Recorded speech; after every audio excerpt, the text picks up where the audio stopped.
So, welcome to the Exploring Humanity podcast. I got Jessica on today, which I'm really excited about. And we are going to be talking a bit about psychedelics, but also the framework around psychedelics and why it's so important and useful. So, welcome on the podcast, Jessica. I'm really excited to have you here. Thank you, Thomas. I'm glad to be here. I know, and this is like a second retake because the first one, everything technically went wrong, and Jessica was super nice and say we will do it again. So here we are, and at least it's working today. So Jessica, I would love to introduce you a bit to the listeners and just them get to know a bit about your story. So would you mind sharing a bit about how you even got into this field in the first place? Because it's a very specialized field, right? What caught your interest, and kind of what is your background for being here today? Well, yeah, so many questions. Let me try to do step by step. Basically, I originally come from Brazil and I'm currently based in the Netherlands. And I have like joined the field of psychedelic work about 3 to 4 years ago. And the way it actually happened, I think like is very similar to a lot of people that are entering this space right now, is when you go through a career shift and you feel like you haven't found exactly your purpose or what you are looking for in life. And then you end up, somehow through some magic and synchronicities falling into the psychedelic space. And I have encountered psychedelics for the first time in my life about 6 years ago, first through a recreational setting. And then, after I further developed a relationship with the substances, even in a more healing way, I had the opportunity to start an educational platform called Women of Psychedelics, which is a platform that really aims to bring education and events for women who are in their healing journeys. And after that, I did start a mentorship with an organization from here, from Amsterdam, in which I got a lot of experiential knowledge on holding space for people in 201 sessions.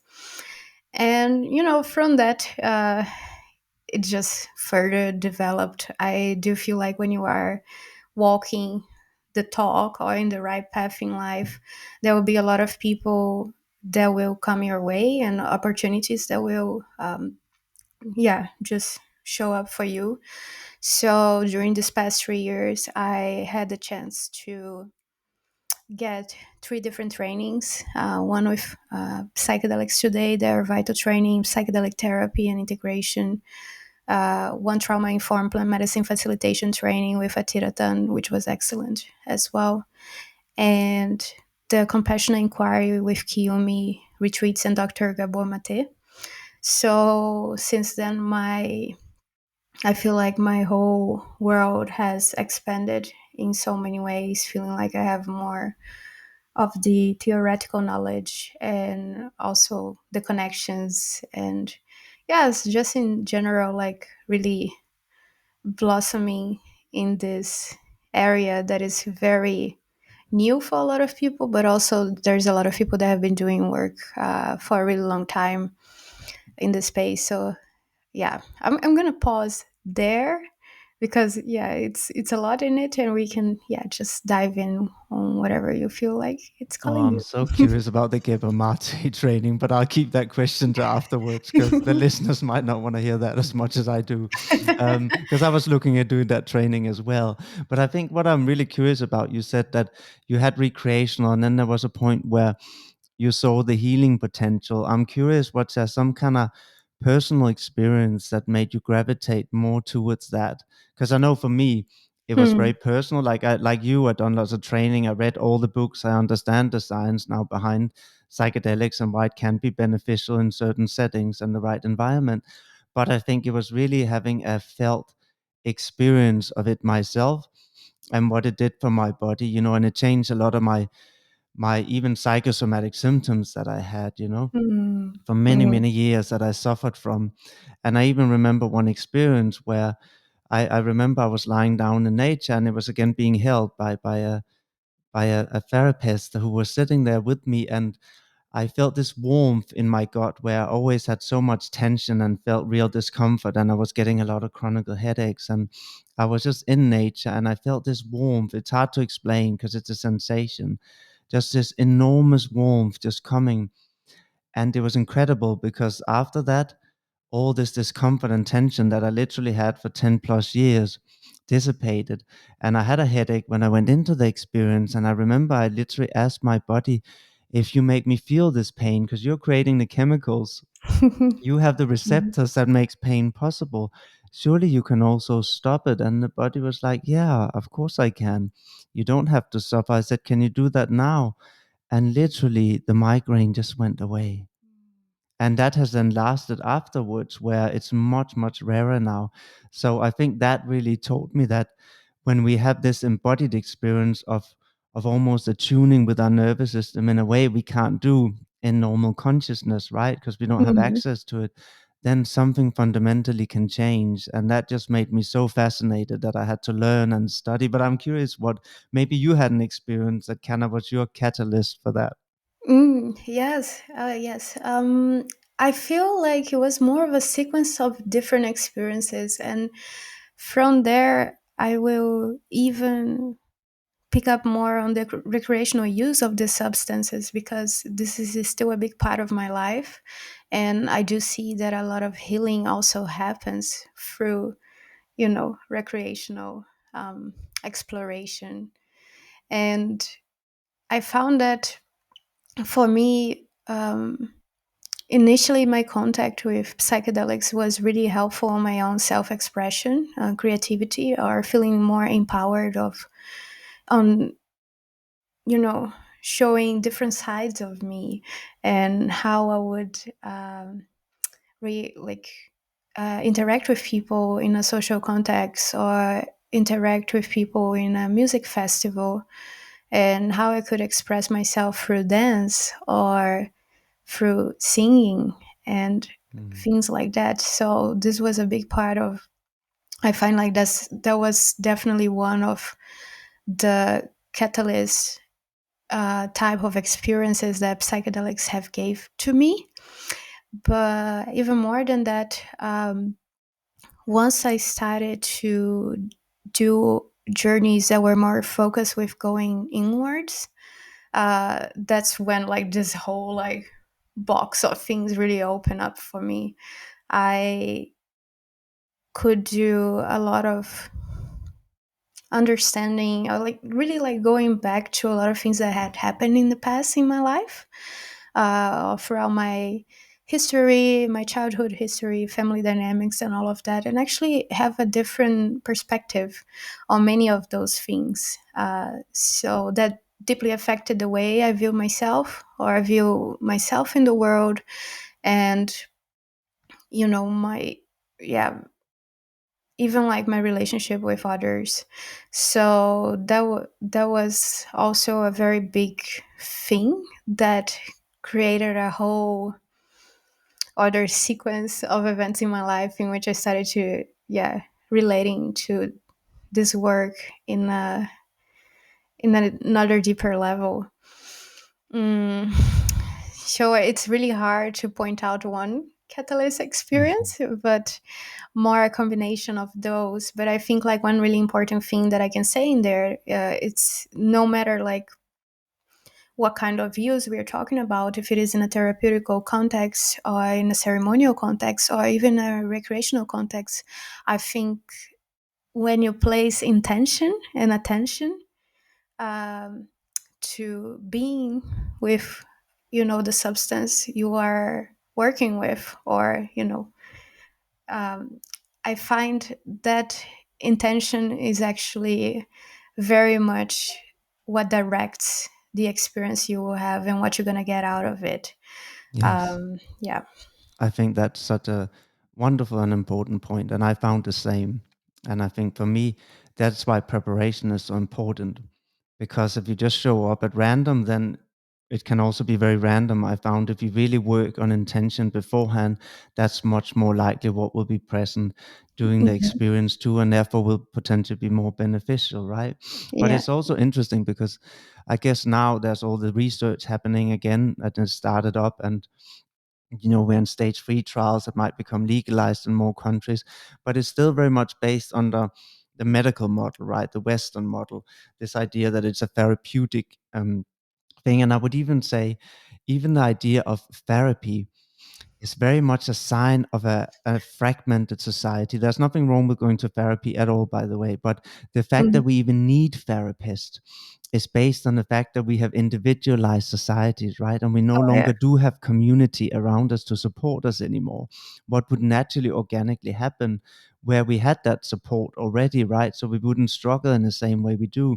So we have individualized, separated ourselves, which has caused an enormous amount of mental health issues. And then we are trying to fix a fundamentally flawed structure by sending people to therapy, right? And as I said, there's nothing wrong with therapy at all, and it can be very helpful. But I think it's interesting that we still, even now, when looking at psychedelics, are looking within this model only and are not Mhm. looking at. And I'm curious about your opinions too. This is obviously my kind of view that we are trying to fix something where actually maybe we need to look at the underlying structure of how we are living too. But I'd love to get your input.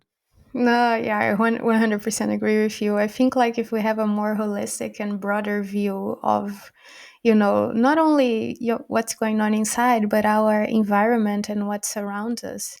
Um, and this is why I also think like psychedelics can be extremely effective in giving us, like this amplifier or this lens of what's wrong or what's missing for us, or actually reminding us of like nothing is missing at times.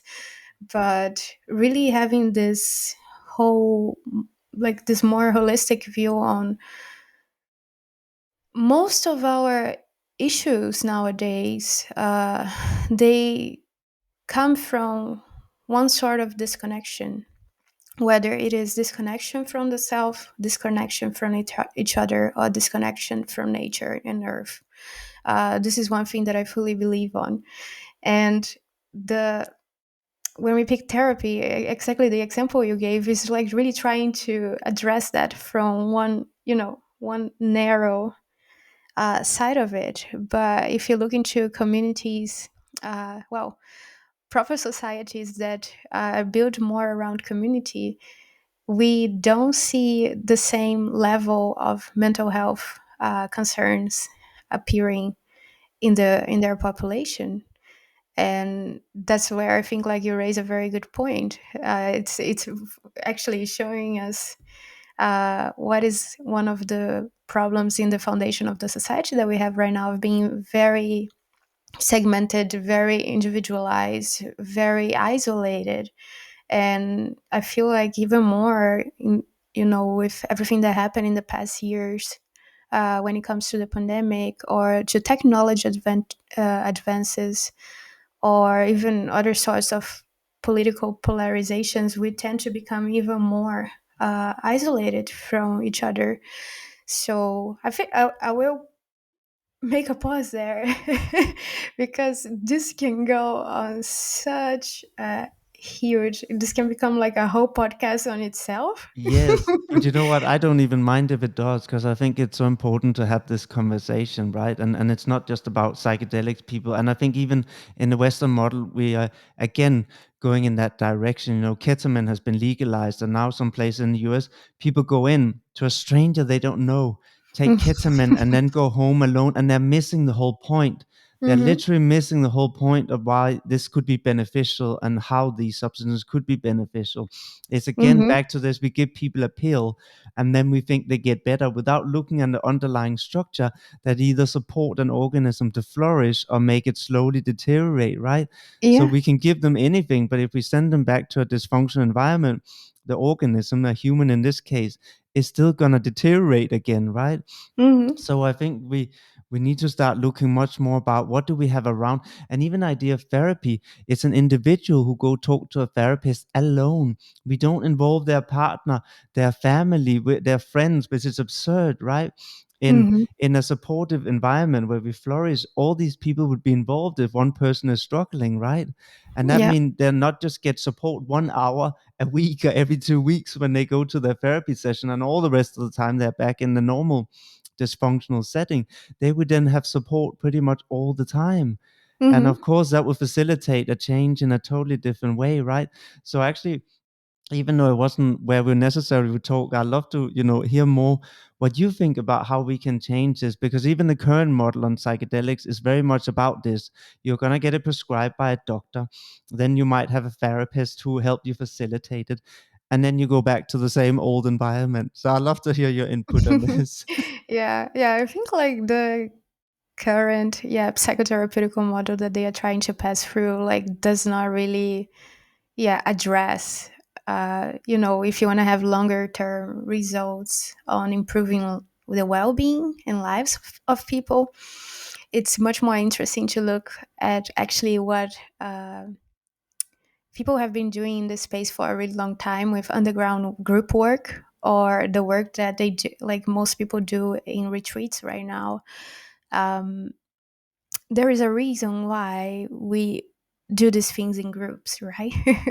So, like, I fully believe that all of our wounds are relational, so therefore is our healing. When we come together in such spaces in which we can be um, more open and vulnerable, and be triggered by other people or be held by other people, that's when actually the healing happens. For me, I've seen that so many times doing this work. And don't get me wrong, because I do a lot of one-on-one work as well, and that also has its place, right? Hmm. If people need more time to cultivate safety, if they need, a more intimate setting in order to be able to open up step by step, this is a very important part of the process. But I really see like the group work as a really huge catalyst for change, and also for people to feel like um, there is an impact, or there's a direct impact in what they are doing. Like, we can literally be mirrors for each other when we are sitting in such spaces with others. And at the same time, yeah, I really see as well how we can use this opportunity to give more meaning and purpose for people in their own healing journeys, or when they go back home, like how they can continue to replicate that and bring that back to their communities or to their close friends. So that's where I think, like, and I really hope that more people in the space will start to look more into that, is that we are relational beings at the end of the day. So the more of that we have, the more Yes. connection we have and time with each other. Yes. Yeah. But I think you're so right when you say there's a place for both. You said there's individual and there's also group. And I think that's spot on, because even in a community, when we lived in more tribal, there was still elder, wiser people where you could go to get individual advice, right? Which we can say is kind of like, a therapist or whatever you go to that you can process with individual. But I think you would then go back to the tribe, right? I think the difference is here you go back to sitting alone or whatever in your own place, go back to isolation. And and this is what I find really fascinating, because you're spot on. It's all social, right? Pretty much all our wounds are social.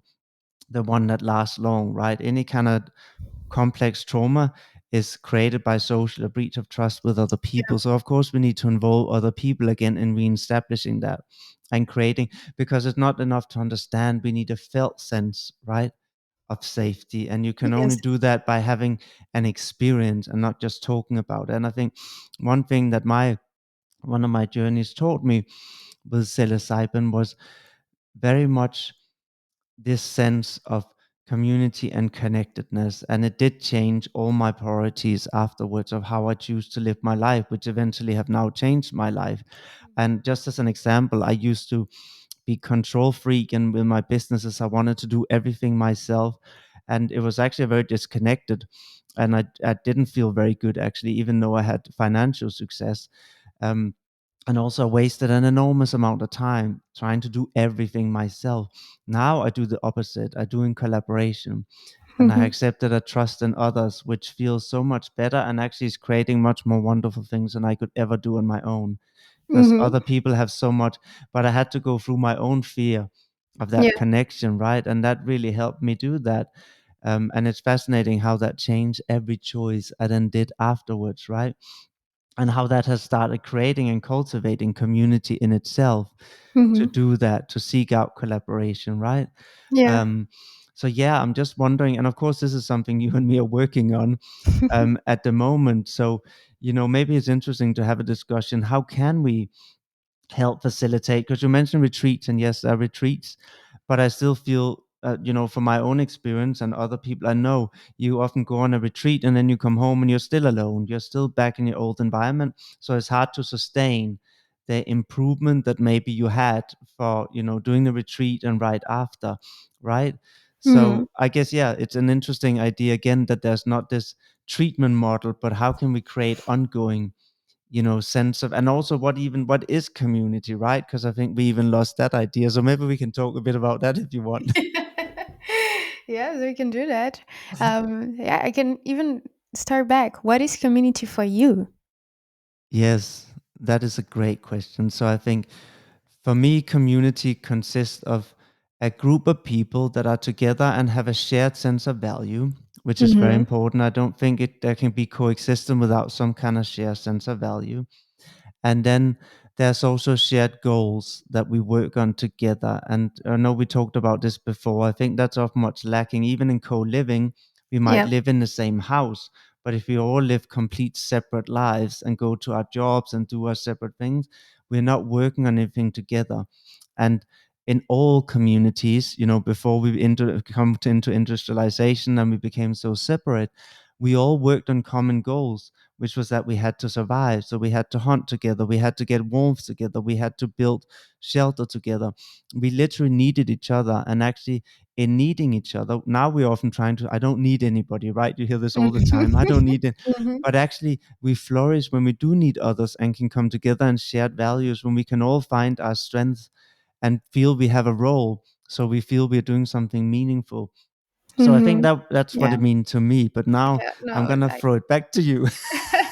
I resonate with every word that you shared. It's interesting. I was watching well, I was also listening to a podcast the other day from Charles Eisenstein. I don't know if you know his work, but if you don't, oh my gosh, Thomas, you're gonna love it. I'm gonna be sending that to you. Um, he was talking about like how in our society we if I ask you to picture yourself, like imagine yourself just existing in our society, we would just make a imaginary picture of us, but in community societies they will make an imaginary picture of them together with other people. And I think that really touches very well this point of disconnection where we are at, in which we've like, and it's really connected with the ego as well, and our separation from all, even from nature. And I I think like if we really want to get somewhere, uh, in general, like even if the future of our planet with climate change and everything else, we need to go back to seeing ourselves as part of something, as having, yeah, their shared goals or their shared existence, and really acknowledging our interconnectedness with all, so that we can start, you know, saving us, if you want to call it like that, and saving our planet. I find that now what happens with most retreats in the psychedelic space nowadays is you are when you sign up for something like that, it's because you are lacking some sort of purpose in your life, or you are looking for answers most of the times. Or and it's interesting that to go and find that, you have to get yourself completely out of your normal context, send yourself to another country or Mm. to the middle of the jungle, and have this crazy experience with a lot of people that you're probably not going to see again in your lifetime, and go back home with a limited time and amount of support to actually digest and understand how that happened, like everything that happened with you during the psychedelic experience. And I feel that this model, not necessarily saying, oh, okay, it's bad to get out of your context to do something like that, because I think it can be very helpful to be out of your, you know, day to day reality in order to be able to see certain things a little bit deeper. But what we are lacking right now, it's a better system of support for people to have before and after those experiences. And exactly as you said, it's like more like ongoing systems of support that can look in many different ways, but that actually would help people to understand that integration is an ongoing process, and that they wouldn't go back home and feel like they are completely alone, and that they have nobody to talk to about this crazy ayahuasca trip that they had. And basically, like, I think from the conversations we have been having a lot lately, um, it really made me think more about like how can we actually bring more into that, into the current format that we have of like providing these experiences. And how would actually these ongoing relationships look like, and this ongoing support could look like? Or even, is there something that you could translate from individual experiences that could ripple in the collective? Mhm. Because that's where I think like the beauty really lies, and we bring back to the community topic as well. So Yes, I like that. And you also mentioned nature and the connection with nature, which I think is important to also just bring up because, my friend, she lives in central London and all you see is grey complexes around her building. And she loves plants, so she has so many plants. And I thought, what is the irony that we have removed ourselves into concrete buildings and then we go out to bring yeah. nature inside, right? Mhm. and and the thing is, we were meant to be in nature, right? So even there's a disconnect in suddenly being surrounded by concrete and loud cars, which is not at Mhm. all what our nervous system naturally was adapted to be with. And also in all bigger cities, and I live close to London, but any big city, you will see that people tend to shut down. They stare only at their phone, and they often feel less Mhm. connected than in smaller communities, right? Mhm. And it's because it's overwhelming.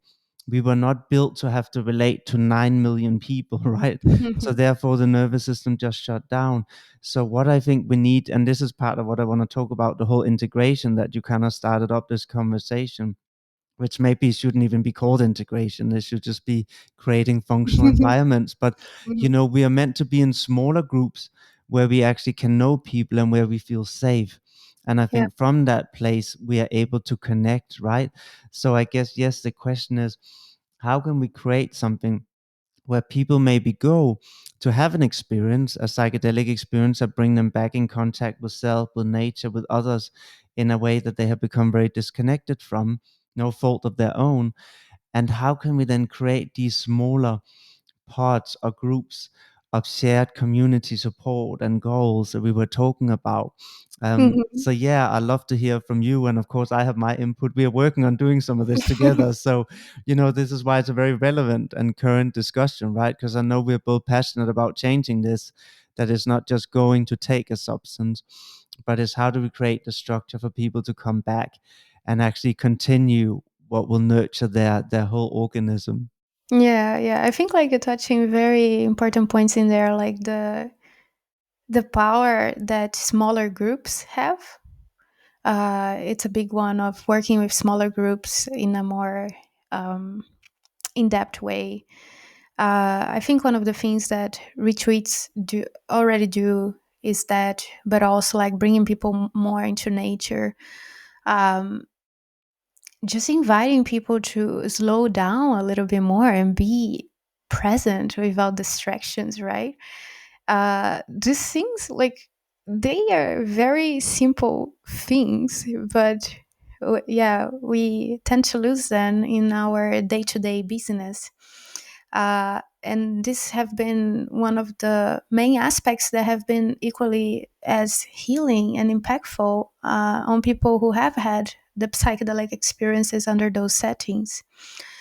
Now, I think the gap in there is, how can we translate these things and actually bring them into all the different contexts and different environments and day-to-day lives from all the different people that are attending and having these experiences, right? um, for someone, yeah, like you give the example, for someone who comes to the Netherlands and stay for 5 days in the countryside, has truffle psilocybin truffles experience, and a whole program of mindfulness and connecting with themselves, and then they need to go back to busy center London. Ah.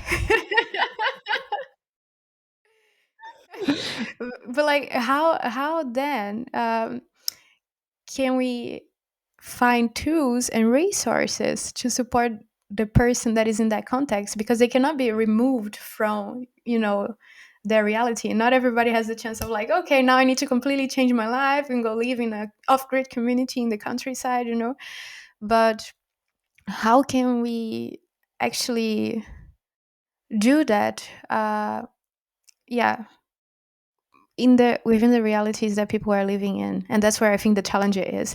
I know I did not get to answer the question, but I it's, think yeah. this is really important what you're bringing up because, yeah, one thing is talking about a fantasy. Oh, we're all going to live in tribal communities in nature, but that's not the reality people live under, right? So I Hmm. think it's really good that you bring it back in that way to where are we and how can we do that here? And I guess one of the things that are different with the medical model is again very stuck in, they do this and then they do talk therapy Hmm. because that's basically what has been the general model, right? And I think where we are lucky is we are not limited by that. So we can bring so many other modalities and things into this to help Yeah. create this in people's everyday life. And I know even when I host ecstatic dances in nature, Mhm. it's so simple. All we do, because people can go listen to music and dance in a club. So what is it really we do different? Yes, the music is a bit different, but that's not what it's about. We ask people to put away their telephone. Yeah, that's number one. Nobody's on the telephone. Instead of standing filming the DJ or being somewhere else, put away the telephone because otherwise we can't be present with each other, right? Then we Mhm. take them into nature instead of being within four walls, right? Suddenly there's a connection to nature. Suddenly it brings us a bit back to this tribal experience, right? Of what we used to do. We used to dance around the campfire and Yeah. we even put up a campfire and suddenly help people come into that connection, right? And it's very fascinating. We even talked, about what we are doing and creating this integration for people, etc., and Mhm. retreat integration experience that giving them something to do together, even if it's cooking, making food together, right?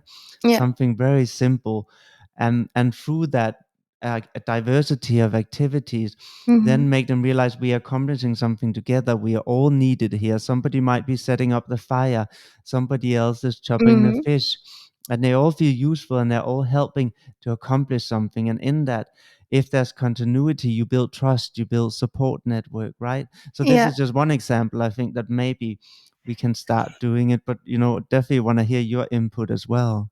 No, yeah, 100%. I think like in there is a lot on how can we translate this into our own individual means of self-expression, or in a way that resonates with you or not. So like, if you go back again to the example of somebody who is living in busy London, although London is a place that you have access right now to all these beautiful events and communities, uh, to attend, like to cacao ceremonies, ecstatic dance opportunities. And I find um, nothing stops someone from also organizing smaller things within their circle, and like kind of continuously creating this sense of purpose and sense of meaning in what I'm doing and in what I'm bringing Hmm. into the world. I find we oftentimes tend to forget how important it is, these micro impacts that we can have, and how much they can give us, this Yes. sense of um, worthiness back in one way or another. Um, we tend to like really look at the bigger bigger picture and bigger things and think like, oh yeah, for me to have an impact I need to do like all these big, gigantic Uh-huh. things, and that stops you from even started doing something in the first place. But if you bring this understanding that, okay, I was in this um, retreat experience, and every night we cooked together, or we sung around the fire, or we simply danced in a morning rave, and you want to bring this to your friends or to the people that are close to you in your neighborhood in a way that is translated, that reflects, that speaks to them, you would be surprised how much impact that actually has. Yeah, I like that because again, often it can feel overwhelming to feel you have to, like you Hmm. said, change a world or start something huge, right? And we are already overwhelmed with tasks in our daily lives Yeah. and, stress. But I think you're right. It starts very small. When I started the dance things, I would literally bring a tiny little speaker to the woods and then get a few friends dancing. And then we Hmm. would sit or invite people over and ask everybody to bring some food. So we all contributed, Yeah. right? Instead of just being one person cooking for everybody else. Yeah, Again, there's a it becomes a co-creation. community activity, right? Hmm. And it's not as overwhelming because then I suddenly don't have to prepare everything, right? Hmm. So that means it becomes easier to then do, just like you said, small little things. Or have a games night with some people where they come over, and again you do something together, right? It's about creating a sense of togetherness and where everybody get a chance to somehow contribute, I think. And you're right, that can be in movement, it can be anything, right? Yeah. Where we are doing something, and it doesn't have to be big. And small moments like this has an impact both on you but also the people that of course you incorporate, right? So in that, if you invite 6 people, you already impacted 7 people's life. And then, Yeah. if everybody does it once in a while, it's not that much work. And then suddenly you start having continuously social access and support, which I Hmm. think is, and the reason this is so important to talk about is, when people come to me for help, often they don't have that in place, a support structure, right? And one of the things I often tell them is, let's work on that first before you even think about Yeah. whether you want to do a psychedelics, because that's what's going to be the core of this. So let's look at first, how can you have that structure in place before Hmm. you go take whatever psilocybin in the Netherlands, right? Yeah. And often people are like, no, I just want, to go on a psilocybin retreat in the Netherlands. I said, that's your choice, but I wouldn't recommend it, because you will just come back to the same environment. And over time, you'll go back to feeling how you're feeling now. You might escape it for a short while, but unless we make these fundamental changes, it's going to be the same eventually. Yeah, Um, yeah. And at times, like there might be people who live really close to you who also need somebody to talk about that. It's just like that's also the thing. Like with the big cities and everything we have right now, we don't know that there are others who are maybe close to us who could use like some sharing, and like so it's interesting to see how we can actually bridge those gaps and actually invite more connection. yes.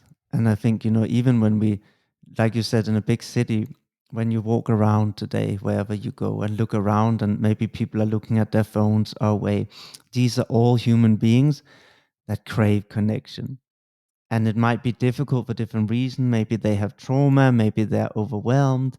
There are many different reasons, but just look at them and realize that these are all human beings like you that actually crave to be in connection, even if it feels too scary in that moment for whatever reason.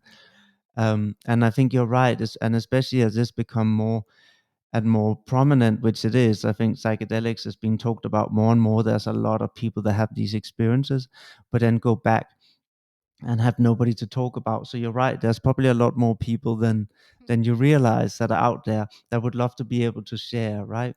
That would Mm, love to come together and that do have a common purpose. Because I think the common purpose that we all have, whether we lost contact with it or not, is that we want to connect with one another. yeah.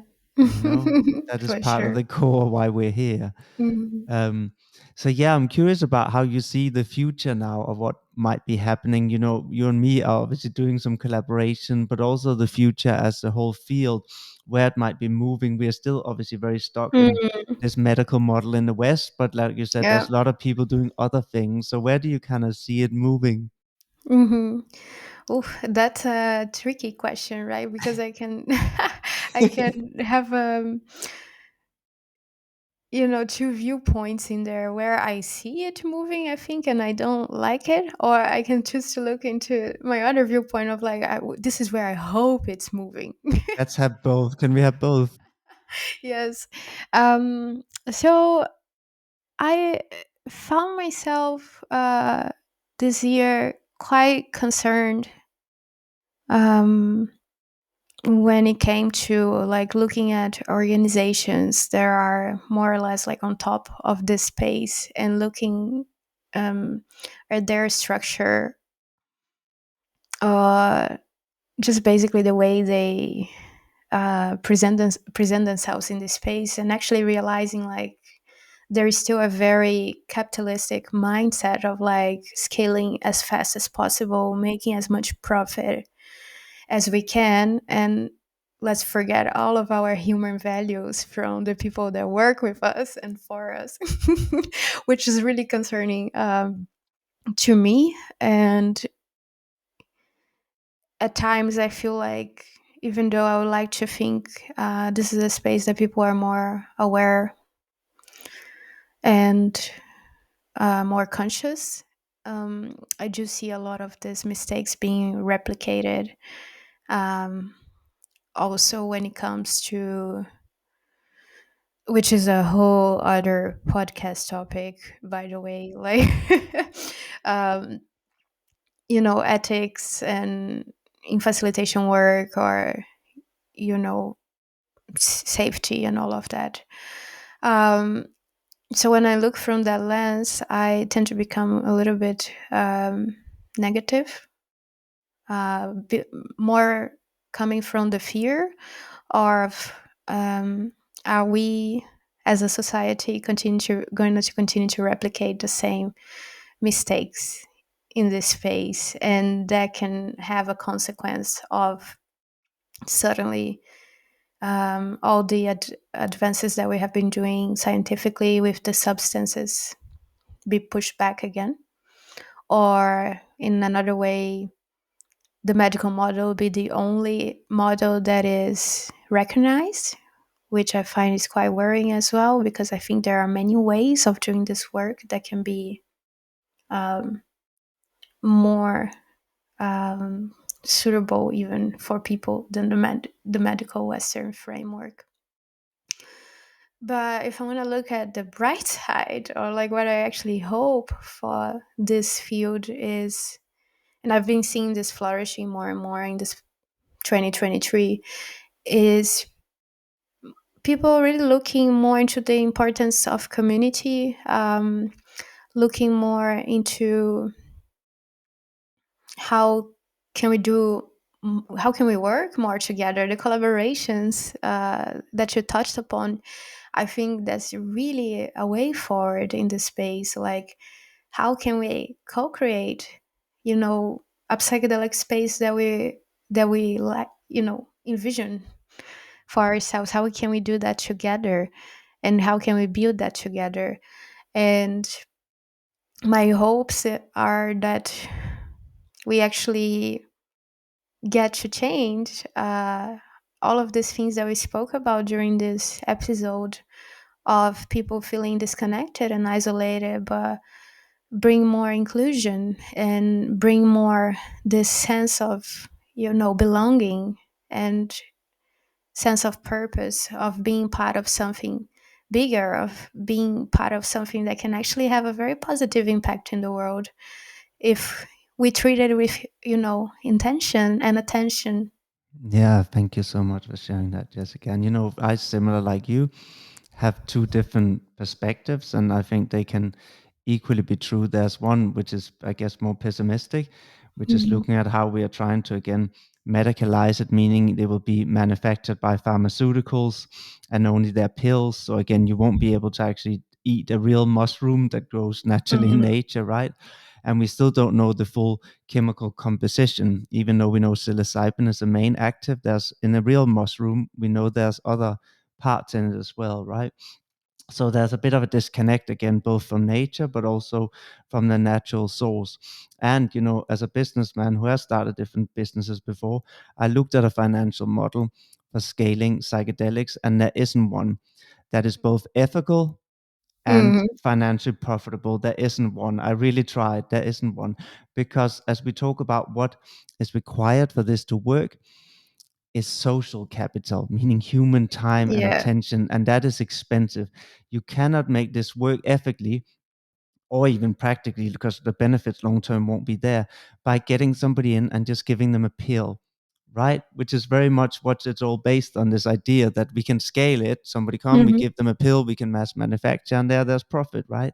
It's not possible, because the whole point of psychedelics is bringing back to connection and actually slowing down, which is almost counter to a capitalistic model, right? Mhm.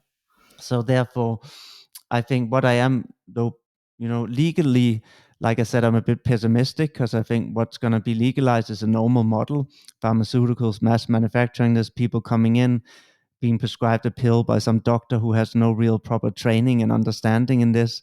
And then they maybe take that with the therapist and go back to their lives, right?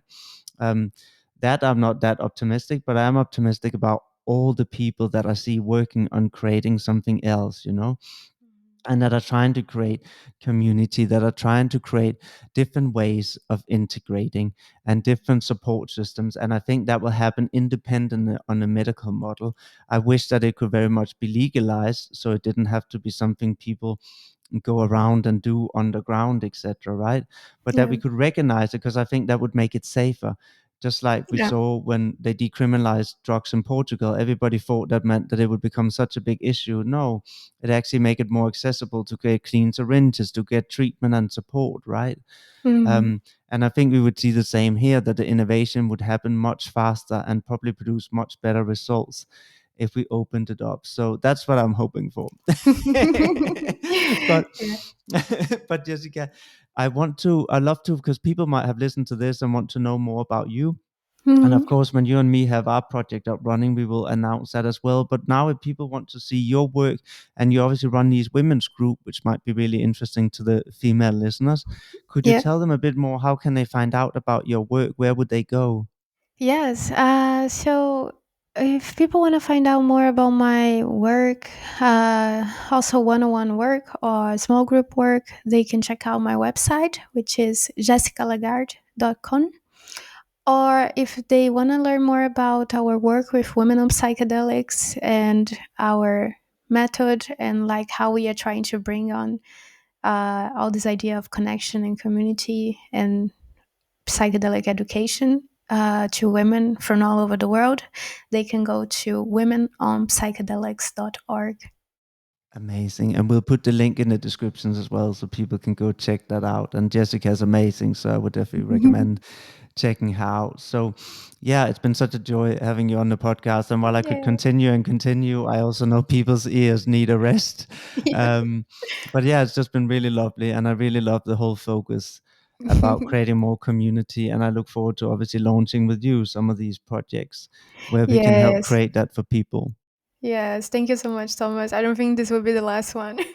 No, exactly. It's like it is just scratching the surface, right? But Yeah. but it's been such a joy, and I look forward to Mhm. having you on again soon. Yes, yes. Thank you. Thank Have you. a beautiful day, Jessica. You too. Yay. There we go. I stopped the recording. Nice. See, it was really easy, right? Yeah, yeah, yeah, yeah. I always get like a bit worried because oh god, some things I can go like oh, and it can become a whole other.